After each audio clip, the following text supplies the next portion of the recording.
ठीक है।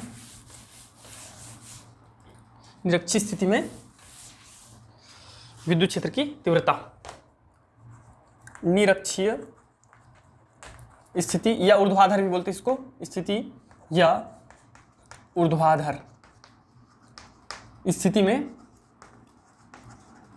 विद्युत क्षेत्र की तीव्रता।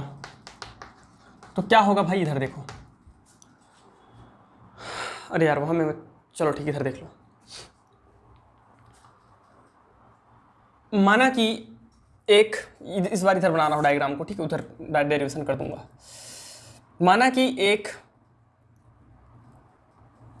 द्विध्रुव AB है, क्या है, AB है, जहां बिंदु A पर प्लस Q आवेश, जहां बिंदु A पर प्लस Q आवेश माइनस Q आवेश, और बिंदु B पर प्लस Q आवेश रखा गया है।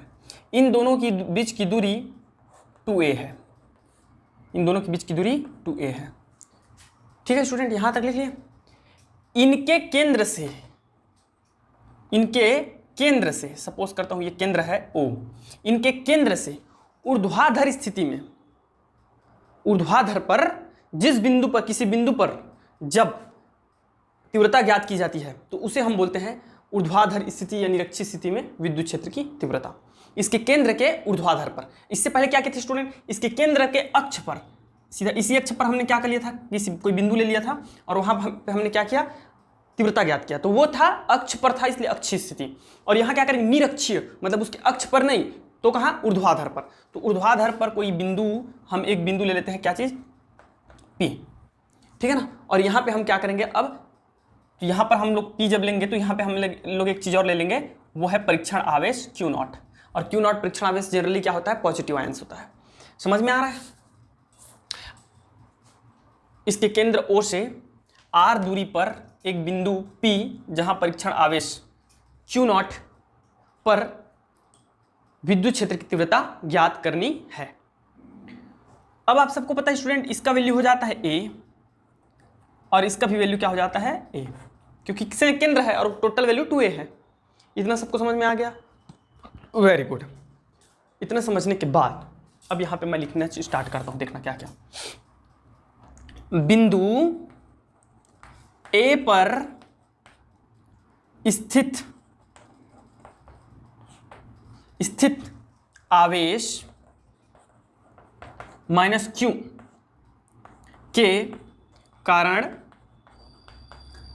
P पर विद्युत क्षेत्र की तीव्रता क्या हो जाएगा स्टूडेंट, विद्युत क्षेत्र की तीव्रता। तो आप सबको पता है A के कारण है, तो हम लोग इसको किससे शो करेंगे, EA से शो कर देंगे, है ना। तो EA इज इक्वल टू, अब देखो कहां लग रहा है उसको समझ लो पहले। भाई ये माइनस Q है और ये जनरली हमारा क्या रहता है, धनावेश रहता है, तो वो क्या करेगा, खींचेगा, समझ रहे। तो इधर से ऐसे नहीं खींचेगा, पहले इधर खींचा फिर उसके बाद ऐसा खींचा, ऐसा कुछ खींचेगा क्या, नहीं यार ऐसा कुछ नहीं खींचता है। ये कैसे खींचेगा भाई, ये देखो, ये समझ में आ गया, अपनी ओर क्या करेगा, आवेश को खींचेगा। ओके, तो ये हो जाएगा, माना कि हमारा हो जाएगा ये चीज स्टूडेंट EA, क्या है, EA है। क्लियर हो रहा है। तो ये क्या हो जाएगा, 1/4 पाई एप्सिलॉन नॉट, सबको याद हो गया होगा, Q डिवाइडेड बाई उन दोनों आवेशों के बीच की दूरी। तो इन दोनों आवेशों के बीच की दूरी क्या हो जाएगी स्टूडेंट, AP, क्या हो जाएगा, AP स्क्वायर। समझ में आ गया। अब AP का वैल्यू कैसे निकालना है, ये देखो आप सब लोग इधर देख लो, AP का वैल्यू कैसे निकालना है स्टूडेंट। तो यहाँ पे देखो एक ट्रायंगल बन रहा है, क्या चीज ट्रायंगल बन रहा है, राइट एंगल बन रहा है, समकोण बन रहा है, AOP, है ना। तो AOP में आप लोग देखिएगा क्या चीज है, यहाँ पे है AOP, इसका AO का वैल्यू है स्टूडेंट A, इसका वैल्यू दे रखा है R, हमको AP का वैल्यू ज्ञात करना है। तो यहाँ पे एक राइट एंगल है, मतलब समकोण है, तो समकोण है तो स्टूडेंट हमारा सबको पता है पाइथागोरस थ्योरम लग जाएगा, और कर्ण का स्क्वायर बराबर लंब का स्क्वायर धन आधार का स्क्वायर। ठीक है, तो यहाँ हो जाएगा AP स्क्वायर, और चूंकि AP इज इक्वल टू हो जाएगा हम लोगों का, मैं शॉर्ट में लिख रहा हूँ 4 पाई epsilon not Q divided by, ये हो जाएगा, मैं यहाँ पे लिख देता हूँ, चलो AP का स्क्वायर बराबर होगा स्टूडेंट, AP का स्क्वायर बराबर आधार का वर्ग धन लंब का वर्ग। तो AP square is equal to हो जाएगा हमारा A square plus R square.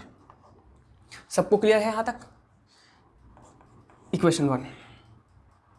Okay, नीचे देखिएगा स्टूडेंट, थोड़ा सा मैं लिख देता हूं, जगह की कमी हो जा रही है थोड़ा सा। बिंदु B के कारण बिंदु बी पर स्थित आवेश के कारण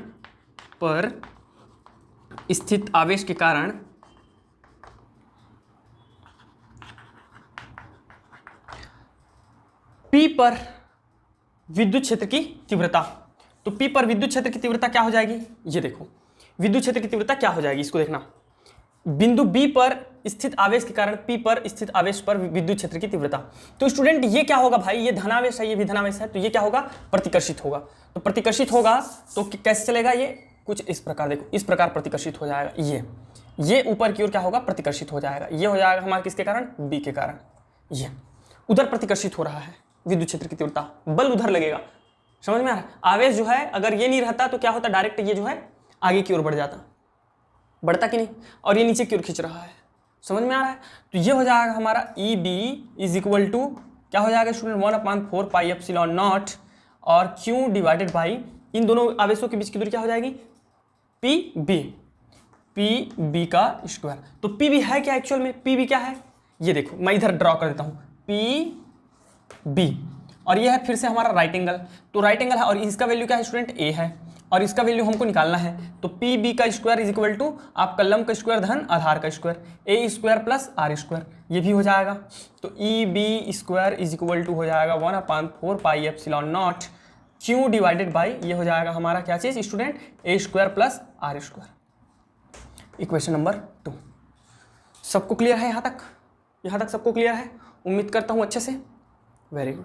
अब यहाँ से इंटरेस्टिंग फैक्ट चालू होगा, रिजल्टेंट परिणामी कैसे निकालोगे। तो देखो स्टूडेंट एक कॉमन सेंस आप लगाना, कॉमन सेंस लगाना, समझ रहे हो, अपन सिंपल सा दिमाग, क्या ये इसको इधर प्रतिकर्षित कर रहा है ऊपर की ओर और ये इसको आकर्षित कर रहा है, तो ये ना तो कंप्लीट ऊपर की ओर जाएगा क्योंकि दोनों की दूरी जो है समान है, वहाँ अच्छी स्थिति जैसा नहीं है, ठीक है, कि धनावेश से नजदीक था, ऐसा नहीं है, ये दोनों के बीच की दूरी क्या है, एकदम समान है। अब ये इसको इधर प्रतिकर्षित कर रहा है, ये इसको आकर्षित कर रहा है, तो ना तो, और दोनों का समान परिमाण है, ऐसा नहीं है, दोनों समान परिमाण रखते हैं, ठीक है, ऐसा नहीं है कि 2Q है तो 2Q है भाई तो इसका जो है विद्युत क्षेत्र ज़्यादा होगा, ऐसा कुछ नहीं है, दोनों समान परिमाण में है, मैग्नीट्यूड समान है। तो ये क्या होगा, इधर प्रतिकर्षित करेगा, ये आकर्षित करेगा, तो क्या आना चाहिए इसका, यहाँ पे आना चाहिए कि नहीं आना चाहिए, परिणामी क्या होना चाहिए, रिजल्टेंट यहाँ पे आना चाहिए, है ना। हाँ आएगा, डेफिनेटली वहीं पे आएगा, और उसी चीज़ को हमको निकालना है। क्लियर हो रहा है सबको, उसी चीज़ को हमको निकालना है। कैसे निकालेंगे, बस ये है थोड़ा सा कैसे निकालेंगे, देखो मैं निकालने का तरीका बता रहा हूँ। कोई भी जो वेक्टर क्वांटिटी होता है स्टूडेंट, सदिश राशि जो होती है, और वो कहीं आपका क्षैतिज या ऊर्ध्वाधर नहीं है, अर्थात वो क्या है आपका मध्यम है, एक्यूट एंगल बना रहा है, मीन्स दैट वो ऐसा नहीं है, सपोज दैट ये ई ऐसा भी नहीं है और ना ही ई ऐसा है, तो ये क्या है भाई, ये बीच में इस प्रकार जो है एक्यूट एंगल बना रहा है, किसके साथ, क्षैतिज के साथ। ऐसा कहीं कोई भी आपका क्या चीज़ है, सदिश है, तो उसका क्या होता है, ये देखो आप उस स्थिति में क्या होता है, ये देखो स्टूडेंट मैं बता रहा हूँ आपको, आराम से इत्मीनान से समझना, बहुत अच्छा टॉपिक है। इसके बाद हम लोग विभव भी याद करेंगे, सेम तरीका, सेम प्रोसेस, विभव समझ में आ रहा है। तो ये देखो क्या चीज़ है, सपोज दैट कि ये मेरा क्या है भाई, ये मेरा है स्टूडेंट, ये देखो ये वाली लाइन है ना, ये ई बी है, क्या है, ई बी है। अब इसका क्या होगा पता है स्टूडेंट आपको, इसका जो है 2 घटक होंगे, आप कक्षा 11वीं में सदिश पढ़े हो, वहाँ पढ़े होंगे, 2 घटक होंगे। कैसे 2 घटक होंगे, इसका जो नीचे वाला घटक रहता है ई बी, ठीक है, नीचे वाला घटक, इसको हम लोग बोलते हैं, क्या चीज़ बोलते हैं भाई, क्षैतिज घटक, क्षैतिज हॉरिजेंटल, और ये जो है आपको परपेंडिकुलर ऊर्ध्वाधर घटक, इसको बोलते हैं हम लोग, ये है ऊर्ध्वाधर घटक, और ये क्या है, क्षैतिज घटक। ईबी के द्वारा 2 घटक लगेंगे, दो चीज काम करेगा आपका, मैं इधर बना देता हूँ, ये देखो ये ऊर्ध्वाधर काम करेगा और एक क्या काम करेगा स्टूडेंट, क्षैतिज काम करेगा। समझ में आ रहा है। तो क्षैतिज और ऊर्ध्वाधर को कैसे समझते हैं, ये देखो आप, ये लो, मैं चलो इसको ऐसा समझा देता हूँ आपको, बहुत अच्छे से क्लियरिटी के साथ समझ में आ जाएगा। ये देखो भाई, ठीक है, आप यहाँ क्या करो आप यहाँ पे cos थीटा का, सपोज दैट ये थीटा एंगल बना रहा है, तो cos थीटा का वैल्यू निकालो आप। cos theta is equal to क्या होता है स्टूडेंट, बता दो मुझे, आधार बटे कर्ण, तो इसका आधार क्या हो जाएगा भाई बोलो, ई बी, और डिवाइडेड बाई कर्ण क्या है इसका, ई बी ही है ना, ई बी है कि नहीं है, तो इसको इधर ट्रांसफर कर दीजिए। तो ई बी, इस ये करो, हम किसका वैल्यू निकाल रहे हैं हम लोग, हमको क्या चीज़ दे रखा है, कर्ण का वैल्यू निकाल रहे हैं। सॉरी यार, आधार का वैल्यू निकाल रहे हैं हम लोग। आधार का वैल्यू कैसे निकलेगा ये हमको नहीं पता, मान लो ये भी तो हमको पता है, वहाँ तो दे रखा है ना। आधार का वैल्यू, सॉरी यार माय मिस्टेक, आधार बटे कर्ण, तो कर्ण का वैल्यू क्या दे रखा है हमको, ई भी दे रखा है। तो आधार का वैल्यू कैसे निकलेगा, आधार का वैल्यू इधर मल्टीप्लाई कर दो तो आधार का वैल्यू निकल जाएगा स्टूडेंट। आधार जिसको मैं बोल रहा हूँ क्षैतिज घटक, इसको क्या बोल रहा हूँ, क्षैतिज घटक। तो क्षैतिज घटक का वैल्यू क्या हो जाएगा, आराम से समझना, थोड़ा टाइम लूंगा जरूर, लेकिन ना कंसेप्ट क्लियर करा दूंगा आज, और बहुत काम आने वाली है, बहुत काम आने वाली है। तो आधार इज इक्वल टू हो जाएगा स्टूडेंट, इसका मल्टीप्लाई कर दो ई बी कॉस थीटा, और यही हमारा क्या हो जाएगा, क्षैतिज घटक का वैल्यू, क्षैतिज घटक। समझ में आ गया ना अच्छे से। सिमिलरली स्टूडेंट अब मुझे क्या निकालना है, लंब। लंब नहीं जानता मैं क्या चीज़ है, लेकिन मुझे कर्ण तो दे रखा ना, यहाँ कर्ण दे रखा ना भाई, कर्ण दे रखा है, वही चीज़ तो ड्रॉ किया हूँ। देखो ना, ये देखो, ये एक और ये है, और मैं इसको क्या कर दिया, उल्टा बना है जस्ट, बट वही चीज़ें हैं। ये मुझे पता है, इसका वैल्यू मुझे नहीं पता, इसका वैल्यू नहीं पता, मैं इन दोनों का वैल्यू निकालना चाह रहा हूँ। और माना कि ये थीटा कोण बना रहा है, समझ आ रहा है, तो यहाँ पे भी क्या बन जाएगा, थीटा कोण बन जाएगा। कैसे बनेगा मैं भी बताऊंगा आपको, बट अभी फिलहाल ये समझो घटक कैसे निकालते हैं। घटक कैसे निकालेंगे, तो ये हमारा देखो क्षैतिज घटक निकल गया, आधार। सिमिलरली अब क्या करो, अब लंब का मान निकालो, इसका, इस चीज का वैल्यू निकालेंगे स्टूडेंट। इसके लिए क्या हो जाएगा, लंब is equal, sorry, sine theta बराबर क्या होता है स्टूडेंट, साइन थीटा बराबर लंब बटे कर्ण, होता है कि नहीं होता भाई। कर्ण का वैल्यू मुझे क्या दे रखा है, ई बी, तो sine theta is equal to लंब का मुझे वैल्यू निकालना है, और कर्ण का वैल्यू क्या दे रखा है आपका ई बी। तो ई बी बराबर अब हमारा लंब बराबर क्या हो जाएगा student, E B sine theta हो गया। तो लंब ही क्या हो जाएगा हमारा, ऊर्ध्वाधर घटक। मेरे भाई अगर मैं आपको नहीं देख रहा हूँ ना, तो ऐसा मत समझना कि ठीक है सर बहुत बेहतरीन तरीके से समझा रहे हैं, आप एक बार समझ लो प्लीज़, ठीक है। तो ये क्या हो जाएगा हमारा, लंब बराबर हो जाएगा ई बी साइन थीटा। तो इसका वैल्यू हो जाएगा स्टूडेंट, इसका क्षैतिज घटक का वैल्यू हो जाएगा हमारा ई बी साइन थीटा, ठीक है, और इसका वैल्यू हो जाएगा ई बी कॉस थीटा। इसके लिए ना ई बी का, इतना क्लियर हो गया सबको। चलो मैं इसको मिटा रहा हूँ, है ना, मिटा दे रहा हूँ। अब स्टूडेंट ये देखो, सिमिलरली यहाँ भी क्या होगा, ये हमारा, ये आपका, इसके लिए ये क्षैतिज हो गया, ये ऊर्ध्वाधर हो गया, तो इसका वैल्यू क्या हो जाएगा, सेम, आप उस सेम चीज को फॉलो करना, ये क्षैतिज घटक हो जाएगा और ये हो जाएगा ऊर्ध्वाधर। तो इस क्षैतिज घटक का वैल्यू क्या हो जाएगा स्टूडेंट, इसके लिए ई ए कॉस थीटा हो जाएगा, और ये हो जाएगा स्टूडेंट हमारा, ये हो जाएगा E A sine theta, E A sine theta, और ये हो जाएगा E B cos sine theta. इतना क्लियर हो गया अच्छे से, ठीक। ये थीटा है तो ये थीटा कैसे हुआ सर, थोड़ा सा बता देता हूँ। ये थीटा है तो ये भी, इसका वैल्यू भी थीटा कैसे हो गया। सबसे पहले इस ट्रायंगल को देखो, ट्रायंगल में स्टूडेंट ये क्या है, आइसोसेलिस ट्रायंगल है। आइसोसेलिस ट्रायंगल मतलब सम बाहु त्रिभुज, इन दोनों का क्या है, बराबर है। तो इसके जो सामने आपका, सॉरी यार, ये जो भुजा है क्या दोनों में कॉमन है ना, दोनों, इसकी लंबाई क्या है आर है, तो इसके सामने के कोण ये और इसके सामने का कोण ये, मतलब समान लंबाई का भुजा हमेशा समान कोण जो है बनाता है। तो ये दोनों कोण क्या हो जाएंगे, इक्वल हो जाएंगे, थीटा थीटा हो जाएगा। अब ये देखो, ये क्या है, इसको देखो, ये, इसको अगर मैं आगे बढ़ाऊं तो ये दोनों एक पैरेलल लाइन है, पैरेलल लाइन मतलब समांतर रेखा।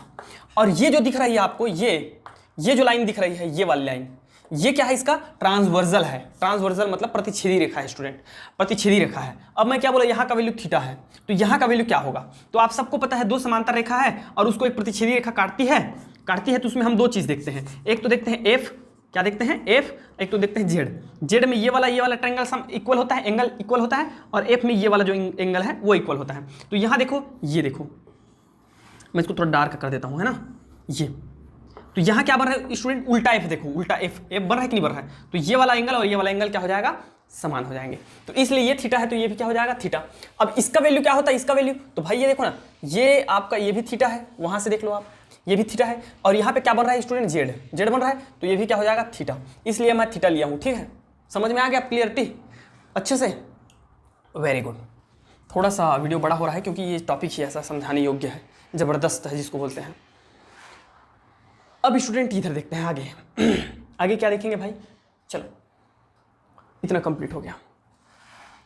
दोनों आवेश का परिमाण समान है, दोनों आवेश का परिमाण समान है, तो उनके जो है आपका तीव्रता का मैग्नीट्यूड भी क्या होगा स्टूडेंट, समान होगा। और मैग्नीट्यूड जब निकालते हैं ना परिमाण, तो उसका साइन जो है वो हो जाता है कैंसल, ठीक है, डायरेक्शन मैटर करता है। अब देखो ये देखो, चूंकि ई बी साइन थीटा और ई ए साइन थीटा का डायरेक्शन जो है वो विपरीत है। क्या है? विपरीत है। इन दोनों का सेम डायरेक्शन है स्टूडेंट, लेकिन इन दोनों का क्या है? विपरीत है। चूंकि ई ए व ई बी के का ऊर्ध्वाधर घटक एक दूसरे के विपरीत है, एक दूसरे के विपरीत है, अतः एक दूसरे को क्या कर देते हैं? नष्ट कर देते हैं। एक दूसरे को नष्ट कर देते हैं, नष्ट कर देते हैं। ओके स्टूडेंट, तो ये हो गया कैंसल। अब हमारा रिजल्टेंट कहां से आएगा? परिणामी कहां से आएगा? परिणामी आ जाएगा यहां से। अतः परिणामी तीव्रता, अतः परिणामी तीव्रता, रिजल्टेंट इंटेंसिटी, आपका रिजल्टेंट तीव्रता क्या हो जाएगा student? E is equal to हो जाएगा ई ए प्लस ई बी, क्योंकि दोनों ही एक ही डायरेक्शन में लगा रहा है तो इसलिए दोनों का क्या हो जाएगा? सम हो जाएगा, इक्वल हो जाएगा। तो ई ए प्लस ई बी हो जाएगा, है ना। तो ई ए और ई बी का वैल्यू को आप रख दो। ई ए का वैल्यू क्या है भाई? बोलो 1/4 पाई एप्सिलॉन नॉट। चलो एक काम करता हूं, मैं इधर मिटा रहा हूं, किसी को नोट करना होगा तो आप नोट कर सकते हो। ओके स्टूडेंट, इसको मिटा रहा हूं मैं। और अब हम लोग देखेंगे, चलिए क्या चीज़ भाई, ठीक है, परिणामी रिजल्टेंट देखेंगे। तो परिणामी जो होगा स्टूडेंट, माना कि परिणामी तीव्रता, रिजल्टेंट जो है हमारा इंटेंसिटी, परिणामी तीव्रता, वो है हमारा ई। क्या है? ई। तो ई इज इक्वल टू क्या हो जाएगा स्टूडेंट? परिणामी जो तीव्रता होगी ना, वो एक्चुअल में देखो, उनका ऊर्ध्वाधर घटक क्या हो गया था? खत्म हो गया था, ठीक है ना, नष्ट हो गए थे, क्योंकि उनका डायरेक्शन अपोजिट था। तो उनका जो हॉरिजेंटल जो आपका घटक है, समझ में आ रहा है, वो क्या हो जाएगा? जुड़ जाएगा, क्योंकि दोनों का डायरेक्शन क्या है? सेम है। समझ में आ गया? तो दोनों का डायरेक्शन क्या है? हमारा सेम है, इसलिए वो क्या हो जाएंगे? जुड़ जाएंगे स्टूडेंट। तो ये हो जाएगा E A cos theta plus E B cos theta. Clear हुआ? अब देखो क्या, तो E इज इक्वल टू, अब वैल्यूज को रख दीजिए। वैल्यू को रखेंगे, ई ए का वैल्यू क्या था स्टूडेंट? सेम था, यही चीज है ना, 1/4 pi epsilon not Q divided by R square plus A square, plus यहाँ कॉस थीटा है इसलिए हम लिख देंगे कॉस थीटा, प्लस ये हो जाएगा 1/4 pi epsilon not q cos theta divided by आपका हो जाएगा R square plus A square. इतना क्लियरिटी आ गई? नेक्स्ट स्टेप, दोनों को ऐड कर दो। E is equal to, actual में स्टूडेंट का मैग्नीट्यूड बराबर रहता है ना, और जब भी हम किसी चीज़ का परिमाण निकालते हैं तो उसका माइनस या प्लस नहीं निकाला जाता, परिमाण में हमेशा वो क्या होता है? साइन जो है पॉजिटिव हो जाता है। समझ में आ रहा है? तो E इज इक्वल टू हमारा हो जाएगा, यहाँ दोनों को ऐड कर दीजिएगा, 1/4 pi epsilon naught 2q cos theta divided by R square plus A square होगा। अब मैं एक काम करता हूँ, इसको इक्वेशन नंबर 3 दे देता हूँ, 3 दे देता हूँ। अब मुझे क्या निकालना है? कॉस थीटा का वैल्यू निकालना है। तो सबको पता है भाई, cos theta is equal to होता है आपका बेस अपॉन हाइपोटेनस, होता है स्टूडेंट, मतलब आधार बटे कर्ण। तो आधार हमको यहाँ क्या दे रखा है? ए। इसी में देखो ना, किसी भी एंगल में ट्रायंगल में देख लो, सब राइट एंगल है, तो ये हो जाएगा ए बट इसका हाइपोटेनस क्या है स्टूडेंट? तो इसको ले लो चाहे इसको ले लो, तो उसका वैल्यू क्या है? ए स्क्वायर प्लस आर स्क्वायर है कि नहीं है भाई? चलिए रख दो इस वैल्यू को, कॉस थीटा के वैल्यू को रख देते हैं वहाँ पे। तो E इज इक्वल टू हमारा हो जाएगा 1/4 पाई एप्सिलॉन नॉट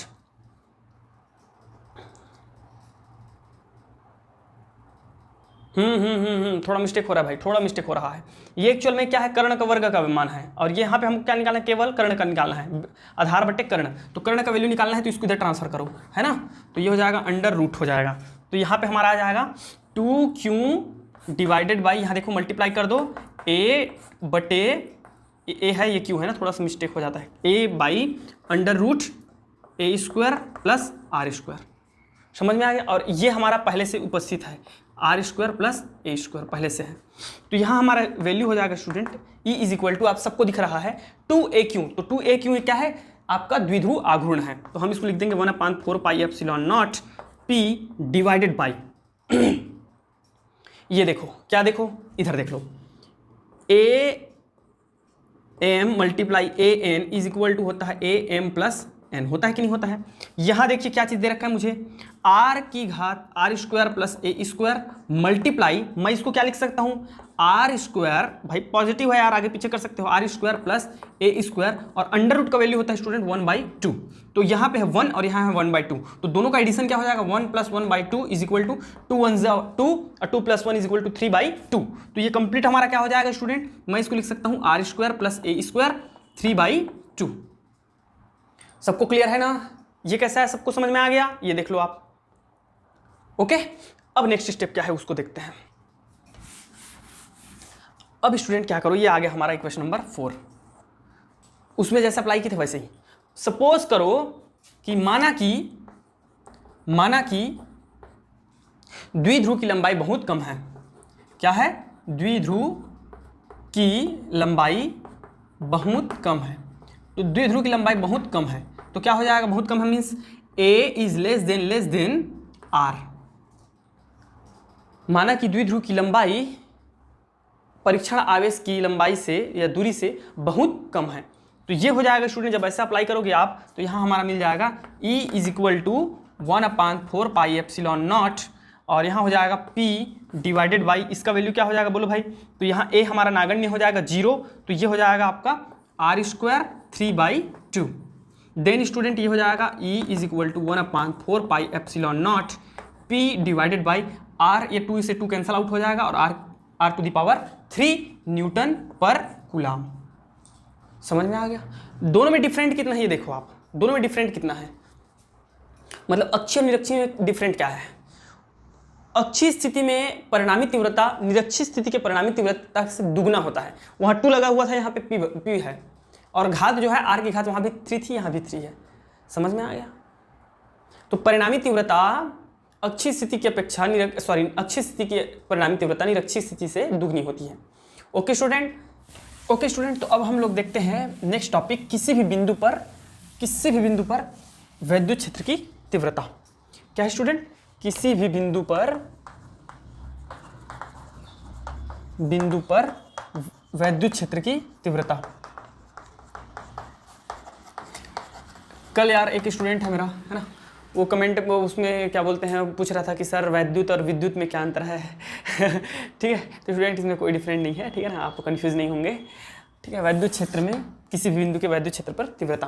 तो स्टूडेंट आप लोग लिख लेंगे, मैं जो बोल रहा हूँ उसको। माना कि 2 बिंदु ए और बी है, जिसकी बीच की दूरी ए और बी है, जिसके बीच की दूरी 2a है। इसके केंद्र O से r दूरी पर एक बिंदु P रखा गया है, जिस पर हमें विद्युत क्षेत्र की तीव्रता ज्ञात करनी है। इससे किसी भी बिंदु पर स्टूडेंट, अगर सीधा बनाऊंगा भाई तो वो क्या हो जाएगा हमारा, सीधा अगर बना दिया मैं तो वो हो जाएगा ऊर्ध्वाधर स्थिति, है ना, निरक्षीय, और यदि इसमें फ्लैट बना दिया तो वो क्या हो जाएगा हमारा अक्षीय स्थिति। तो मैं इधर ना तो सीधा बनाऊंगा ना तो इधर बनाऊंगा, कोई भी बिंदु ले लिया मैं, ठीक है, यहाँ पे ले लो, यहाँ पे ले लो, यहाँ पे ले लो, यहाँ पे ले लो, बस वो हॉरिजेंटल और आपका परपेंडिकुलर नहीं होना चाहिए। तो मैं यहाँ पे क्या करता हूँ स्टूडेंट, एक बिंदु ले लेता हूँ, इसके बीच की दूरी क्या है, r है ना, और ये बिंदु क्या है, P है, और मुझे क्या करना है, उस बिंदु P पर विद्युत क्षेत्र की तीव्रता ज्ञात करनी है। जहाँ ये सब वर्ड मैं अभी बोला हूँ उसको आपको लिखना है वर्ड में, ठीक है ना। जहाँ P इज इक्वल टू, ये वाला P नहीं ना, ये वाला P नहीं student, P is equal to हमारा होता है 2a × Q, द्विध्रुव आघूर्ण। तो उस बिंदु पर हमारा द्विध्रुव आघूर्ण होगा स्टूडेंट, वो क्या हो जाएगा 2a × Q। उस बिंदु पर द्विध्रुव आघूर्ण क्या हो जाएगा 2a × Q। समझ में आ रहा है। अब देखो भाई क्या चीज़ है उसको समझना, यही समझना है आपको।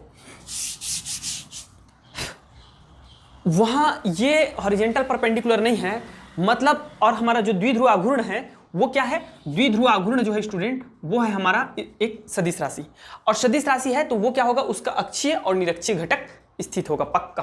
तो मैं क्या करता हूँ, यहाँ से एक मैं बना देता हूँ आपका निरक्षीय मतलब ऊर्ध्वाधर घटक, ये इस बिंदु का ऊर्ध्वाधर ना, और एक बना देता हूँ मैं क्या चीज़ स्टूडेंट, यह है हमारा क्षैतिज घटक, क्षैतिज घटक, और यह क्या है हमारा ऊर्ध्वाधर घटक।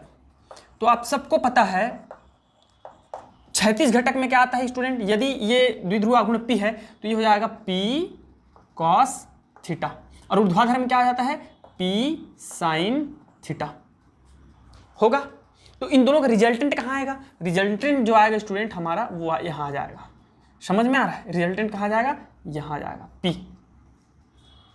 ओके, इसी को आप लोग ऐसा भी बढ़ा सकते हो और ऐसा भी बना सकते हो। कैसे बना सकते हो, ये देखो, ये पैरेलल लाइन इसके पी जो साइन थीटा बनाए हो ना आप, चलो मैं इसको डॉटेड लाइन से शो कर देता हूँ, ऊर्ध्वाधर घटक को, ये पी साइन थीटा बनाए हो ना, इसका पैरेलल लाइन आप यहाँ भी शो कर सकते हो। तो ये हमारा हो जाएगा क्या चीज़, पी साइन थीटा। ओके, इसी को मैं आगे बढ़ा करके क्षैतिज लाइन, इसको मैं जो है क्षैतिज लाइन को भी शो कर सकता हूँ। ये हमारा हो जाएगा आपका पी कॉस थीटा। लेकिन इतना गंदा नहीं बनाना है आपको, इतना में समझ में आ जाता है। और ये एंगल क्या है हमारा, थीटा एंगल है। समझ में आ गया यहाँ तक।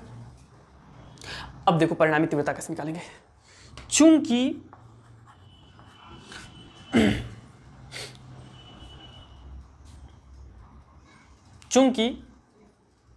सपोज करते हैं कि इसके कारण जो वैद्युत क्षेत्र की तीव्रता है वो E1 है, और इसके कारण जो है स्टूडेंट वो क्या है, E2 है। क्षैतिज घटक जो है इसका आपका वैद्युत क्षेत्र की तीव्रता क्या है, E1 है, और इसका क्या है, E2 है। चूंकि क्षैतिज घटक P cos थीटा आपका क्या चीज़ है, अक्षीय स्थिति में है। कौन सी स्थिति में है स्टूडेंट, अक्षीय स्थिति में है, स्थिति में है। अतः हम सबको पता है अक्षीय स्थिति में जो हमारा वैद्युत क्षेत्र की तीव्रता जो होती है वो हमने क्या निकाला है, प्रीवियस वीडियो में देखो, या इसी वीडियो में जो हमने ऊर्ध्वाधर के लिए निकाला है उसको देखो। तो क्षैतिज के लिए अक्षीय के लिए क्या निकल के आता है, 1/4 पाई एप्सिलॉन नॉट, है ना, 2p। अब यहाँ p के साथ क्या है स्टूडेंट, हमारा cos थीटा है, 2p cos theta divided by क्या हो जाएगा, r3। इक्वेशन नंबर 1 इतना समझ में आ गया। दूसरा, ऊर्ध्वाधर घटक, ऊर्ध्वाधर घटक के कारण, ऊर्ध्वाधर घटक क्या लिखेंगे, p साइन थीटा के कारण। अब ये कहाँ है, ये निरक्षीय स्थिति में है। देखो यहाँ पे इस बिंदु के लिए क्या चीज़ है, ये हॉरिजेंटल है ना, 90 एंगल बना रहा है, ये क्षैतिज में है, कारण विद्युत क्षेत्र की तीव्रता। तो वो क्या हो जाएगा स्टूडेंट, यहाँ देख लो भाई प्लीज़ थोड़ा सा और, E2 इज इक्वल टू हमारा हो जाएगा 1/4 पाई एप्सिलॉन नॉट, यहाँ क्या आ जाएगा, P sine theta divided by r3। यहाँ 2 नहीं लगेगा स्टूडेंट, रीजन क्या है, निरक्षीय स्थिति में मैं पहले बता चुका हूं कि अक्षीय स्थिति में निरक्षीय स्थिति से दुगना होता है। इतना पूरा क्लियरिटी है आपको, क्लियर है। अब देखो नेक्स्ट क्या है स्टेप, आप सबको मापांक का नियम पता होगा। तो मापांक के नियम के अनुसार रिजल्टेंट जो आएगा स्टूडेंट, रिजल्टेंट जो आएगा, परिणामी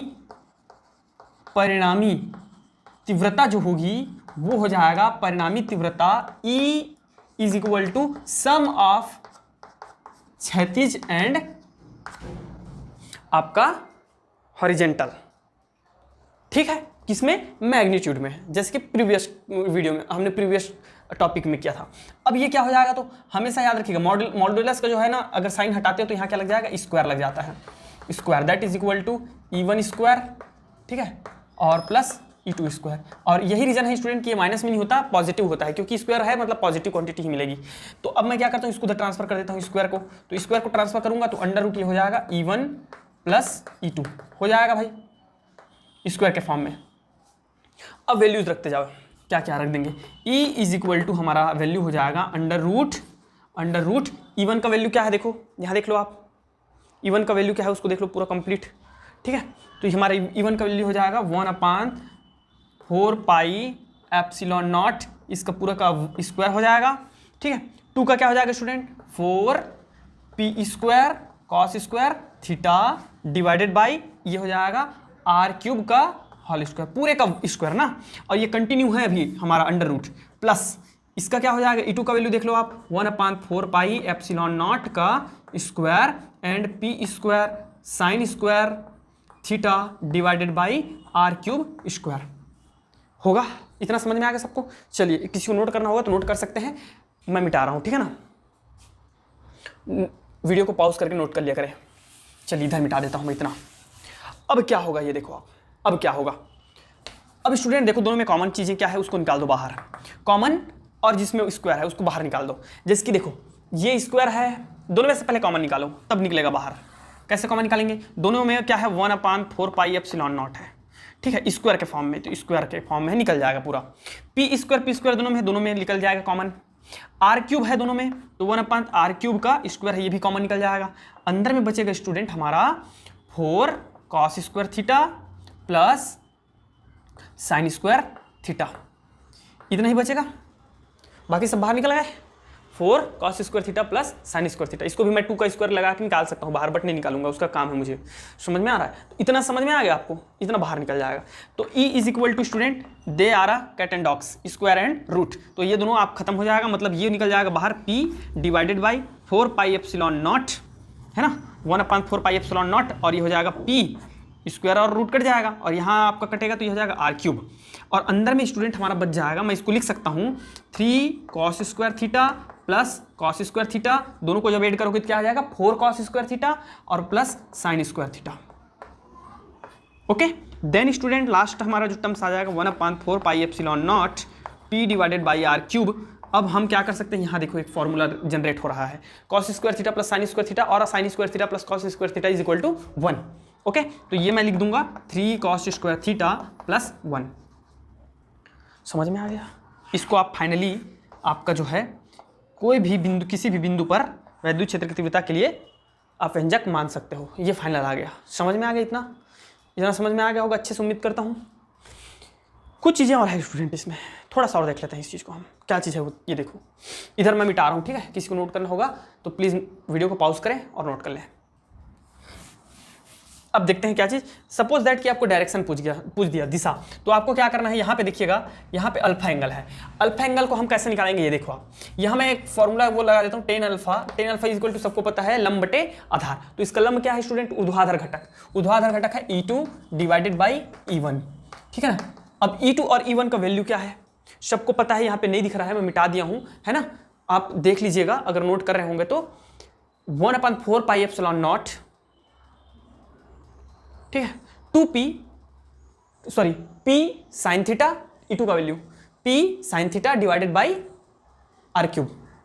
चलो यार मैं लिख देता हूँ क्या, tan alpha is equal to 1/4 pi epsilon naught P sine theta divided by R cube divided by 1/4 pi epsilon naught E1 का वैल्यू ना 2P cos theta divided by R cube. देखो स्टूडेंट क्या क्या कट जाएंगे, यहाँ पे cancel out हो रहा है, पूरा ये जो टर्म्स है वो कट जाएगा, और बचेगा क्या, सिर्फ P से P भी कट जाएगा, 1/2 बच जाएगा, ये 2 जो है वो बच जाएगा, और साइन बटे कॉस इज इक्वल टू होता है टेन थीटा।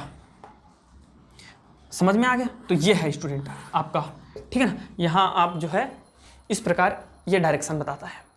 एक चीज छोटा सा और है, सपोज दैट ये करो, ये वाला इक्वेशन देखिएगा, इस इक्वेशन को आप कोई भी इक्वेशन दे देना, 1 2 3 4 नंबर जो भी दे देना, 1 दे देना, इसको 2 दे देना।